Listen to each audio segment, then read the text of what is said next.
Juba järgmine aasta kindlasti võtta kindel seisukoht, mis saab kutsekoolist ja gümnaasiumist.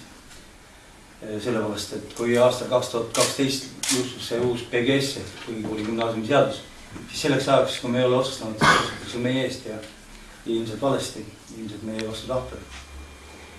Meil on vaja kindlasti alustada naabritega läbirääkimisi sellega, et isikliku kogemuse ja mingi tunde järgi ma olen kindlalt veendunud, et aastal 2012 või peale selle, kui on kohvatanud parlamendi valimised, hakatakse üle laialdavalt rääkima haldusreformist.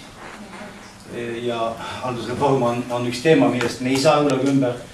Samuti jälle, kui me ei ole selleks ise valmis, siis meid pannakse või tehakse meile, mis me tahame, mida me ei taha. Ja sellega tuleb kindlalt tegeleda. Lisaks sellele on meil kindlasti vaja jõuda nii kaugele, et meil on ühine arengukava Urvaste ja võib-olla Poole Sõmerpaluga.